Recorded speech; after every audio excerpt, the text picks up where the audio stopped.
Battlefield archaeology is not just digging the dirt for bullets of historical conflicts. It is much more than that. It has connections to many fields of science, and today it has a vital role in the research of the Battle of Mohács in 1526. Recreating the items of a long-gone age to understand how they were used is a key element of understanding life and sometimes death in a certain period. Researching firearms cannot just rest on written sources. To understand them, you must use them as close to the way they were used by your ancestors as possible. A research based on theory turns into practice at the shooting range or at such beautiful hunting grounds as where we are walking now, in the very heart of Hungary. It is late June, and this project aims to understand how the early 16th century firearms were used for hunting and for warfare. So follow me to the beautiful woods and fields of Kishik and Gyulaj, hunting grounds of the Gyulaj Forestry and Hunting plc. I think I have had better ideas than hunting with a smoothbore matchlock arm. But as our team, the Mohács 500 research group, Kovács Armoury as a maker, and me, Capandball, we invested great effort, money and time into recreating the faithful repro of the small arm of the Battle of Mohács, I just could not get the idea out of my head to deliver food to the family table with such difficult to manage arm.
What we are going to do today is an interesting project because we are going to use an early 16th century tinder-lock arquebus. It's a snapping matchlock arquebus for hunting. Now this is going to be a very interesting topic. We are in the beginning of the 16th century. This is the revolution of firearms in warfare, but also the revolution of firearms in hunting. In Hungary, our first written sources and pictorial sources are related to arquebuses like this. Let me show you a few letters of arms that are kept in the National Archives of Hungary. It's a beautiful collection, it's a digital collection that you can actually search. And actually, from the first decades of the 16th century, we have altogether 4 letters of arms that are displaying this kind of arquebuses. Let me show this to you. To our knowledge, the first source of an appearance of domestic firearms hunting is Benedek Kántor's letter of arm from 1509.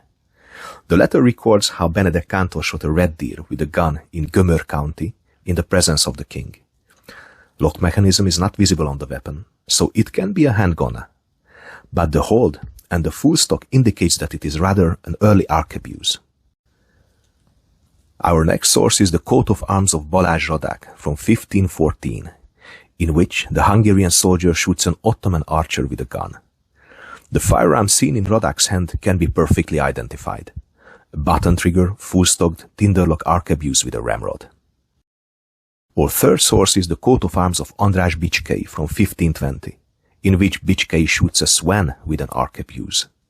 The weapon shown in the depiction is perfectly identifiable, same as in the Radák coat of arms. The fourth depiction is the coat of arms of Albert Ányos of Nagyszántó from 1523, which shows a hunter who is shooting a red deer with an arquebus. The description of the letter identifies the person as a soldier. In his hand is a short arquebus. A lock mechanism is visible at the breech of the barrel, parts of which cannot be identified with full certainty. So it actually seems that in the early decades of the 16th century there was no differentiation between a military firearm and a hunting firearm. But what kind of arm do I have in my hands? So first of all, this gun is based on artifacts that were found by the Mohács 500 research team of Janusz Pannonius Museum in Pécs, Hungary, on the battlefield of Mohács.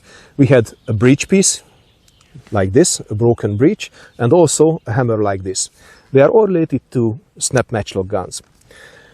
The other parts of the gun are built on museum analogies, like the beautiful collection of the Pilsen Municipal Armory that I just filmed for you a few weeks ago. The caliber of the gun is 12 mm. It's a smoothbore gun, and everything on it is based on artifacts. It is based on museum proofs, which means that this is a really authentic reproduction of the original. Does not have a trigger, does not have a lever, but it has a firing button here. This is actually activating the sear, that is retracting the sear, which allows the hammer to fall forward. So if they could do it in the 16th century, it is now my turn to prove that the tinder-lock arquebus is a capable hunting gun even today. We call it tinder-lock, as it was mostly fired with rod-shaped tinder pieces according to early 16th century depictions. And this was my initial plan also, to use this type of ignition. My charge for the arquebus was a full charge of early 16th century powder we made for our experimental archaeology project, meaning that the weight of the charge equals the weight of the pure lead round ball. The muzzle velocity is around 480 to 500 meters per second for a patched 4.57 round ball.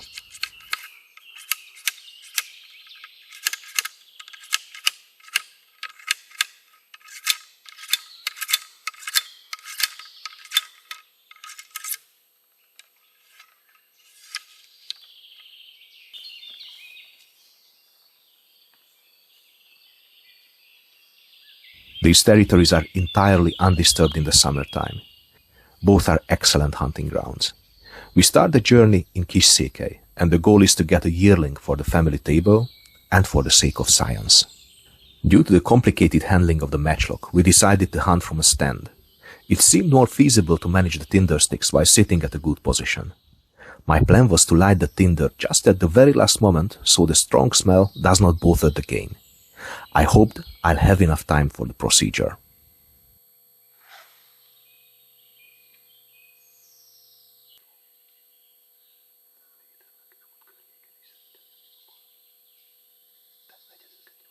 And the first chance arrived in the afternoon of the first day, with a good herd arriving to a water pit. All seemed to work well.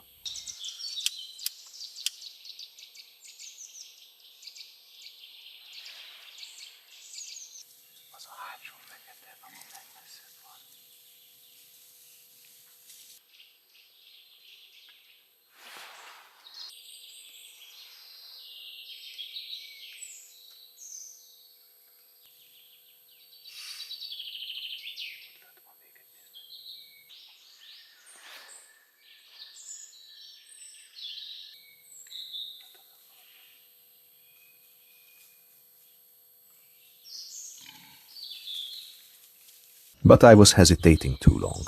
They caught the smell or spotted me, so all in all, I blew it. But there is always another day. I needed improved tactics.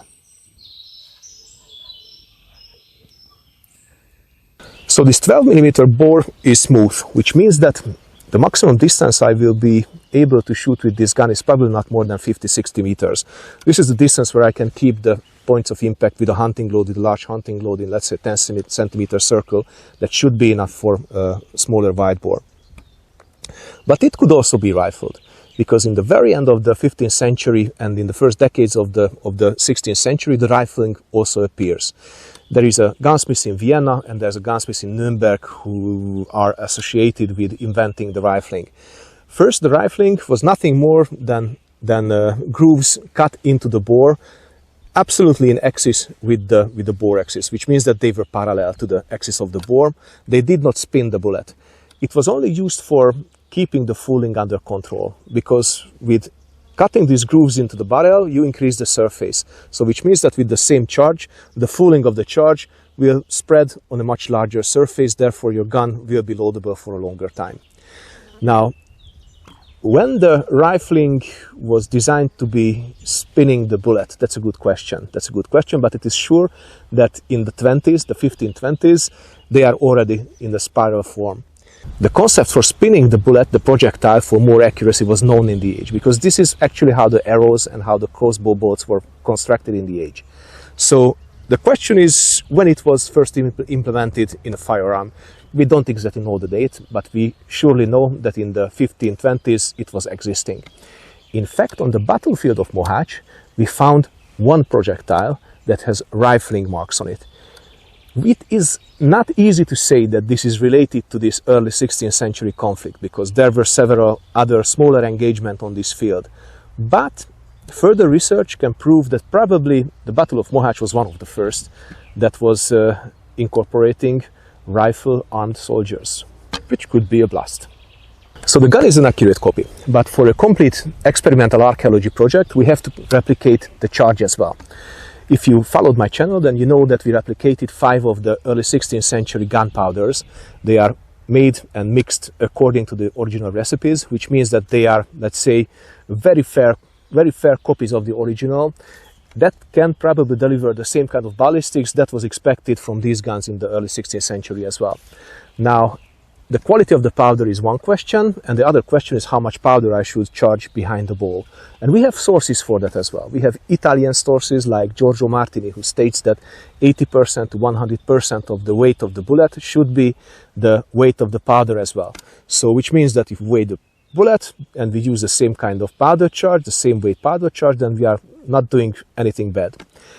The same information is supported with Spanish sources as well. And we also have a gun barrel from the Copa series from an engagement in 1541 in Hungary, which holds a bullet, a patched round ball, with a powder column with the weight of the bullet. So the powder charge I'm going to use is actually a 16th century powder with the weight that is equaling the weight of the lead round ball, which means that it is exactly as it was used in the 16th century. Well, there are surely small differences, but let's say we are as close to the original thing as it is possible. Well, the hunt won't be an easy hunt, because I will be using open sights, which means that there is no scope, there is no thermal vision, there is no night vision, there is no cartridge that can fly thousands of meters with the same killing power. Lead round ball has an inferior ballistic form, which means that on 140 meters it will reach the ground whatever I do, if I use the sights correctly. Now, it is also difficult to manage the match, or in my case the tinder stick, because I will be using the tinder stick. It is much hotter than the slow match, but it burns also faster. So what you win on one side, you lose on the other side. But I will be cutting small pieces that I will be using only for single shot. Now, which means that probably I cannot stalk with this rifle. So this is going to be a hunt that when we are waiting for the game to appear and where we are just sitting on a high stand or in a good spot where the routes of the game are crossing each other. So probably it will not be as exciting as a stalk hunt, but anyway, I think that I will have the thrill firing the gun from the Battle of Mohács 1526 on a hunting ground today in Hungary. Well, this is probably something that I was dreaming about as a child.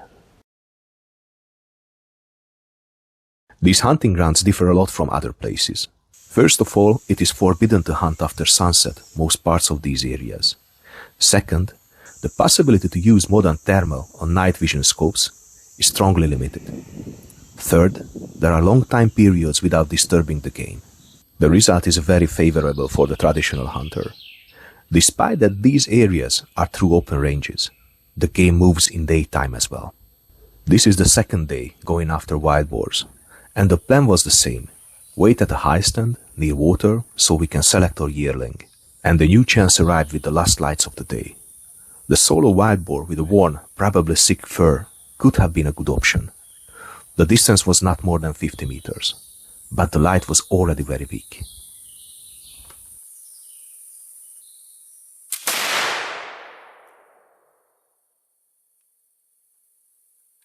The flash of the shot blinded us, so we could not exactly see what happened. I tried to find signs of a hit, like a drop of blood or cut fur, but could not find nothing. I thought I shot low, but was not sure about it. We need a bloodhound, it was decided. Whether there are visible signs of a hit or not, it is always a must to check it with a dog to be sure. If the game was injured, it must be saved from suffering as fast as possible. But tracking a wild boar in the night, it is not safe. So this was a task for the dawn. After such experience, it is hard to sleep well. We woke up with the very first light to search the trail with a Hanover bloodhound trained for tracking wounded game.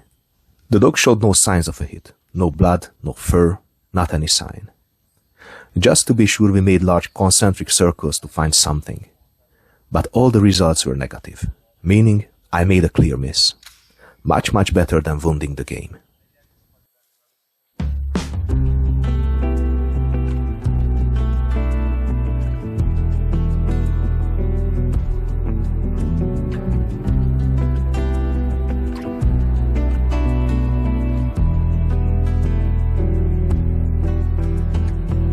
Summer took me away from the hunting grounds. The research of the Battle of Mohács and the muzzleloading European Championships occupied my diary, so I could only return to the project in early September. From Kishik, we had to relocate to Gyulaj, a hunting ground full of beautiful black powder memories.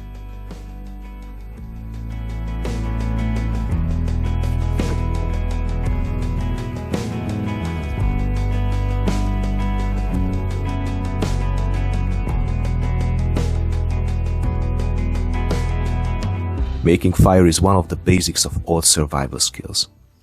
Lighting your match the same way it was done 500 years ago adds a little special touch to a woodwork like this. The little tool you see in my hands is a fire pipe, a little brass or iron tube to hold the tinder that can be ignited with flint and steel. This is the same tinder I made for the tinder-lock. These fire tubes are often found in 9th-10th century graves in my country. Keep it dry and it will serve you well.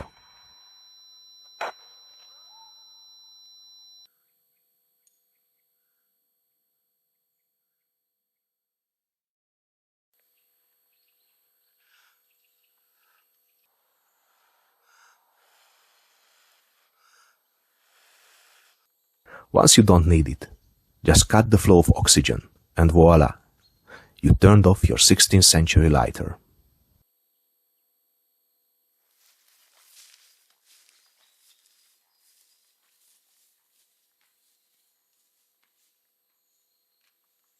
Gyulaj is a beautiful place, the hunter's dream, as no main roads are crossing the territory and there are no villages or towns inside. Besides fallow deer, wild boar is the main game here. And in September, it is a paradise for yearlings. We changed the strategy this time. The hunt was based on short stalks to the best spots inside the territory. With a slow match lit and good wind, it seemed like a feasible option. But we seemed to be lucky. A small herd of wild boars was grazing along the road near a protected forest plantation. The other side of the road offered an excellent opportunity to approach them.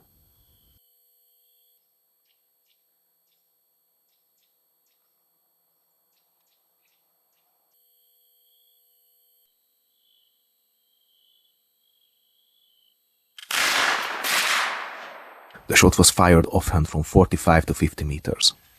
The boar was behind the grass for the camera's point of view, and I did not see the impact due to the smoke. The professional hunter, Peter Pospish, however, was certain that the shot reached the game, and it was proved by fresh blood drops all along the escape route. The boar collapsed 30-35 meters from the spot, in the dense bushes.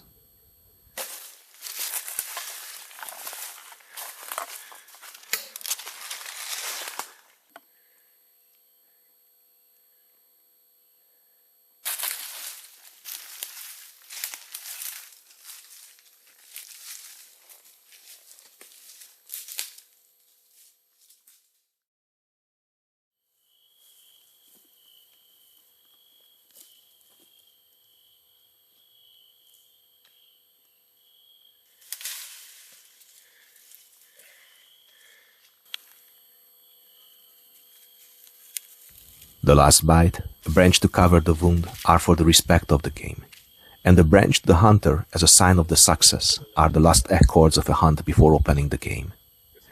Their traditions must never be forgotten.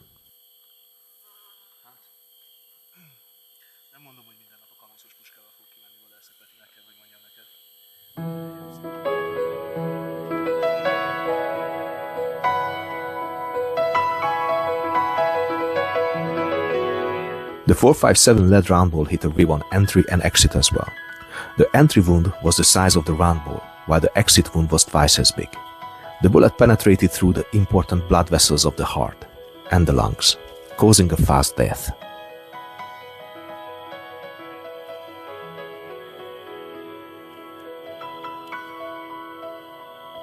I'm not a trophy hunter.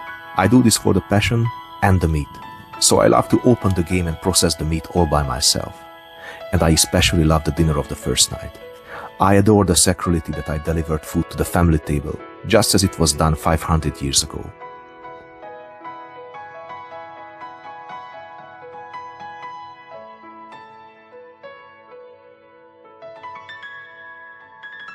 Please subscribe, and if you can support us, do it on patreon.com/Capandball. Your support is vital for creating content. Here you will find many exclusive videos, studies and stuff that are not visible anywhere else. Thank you.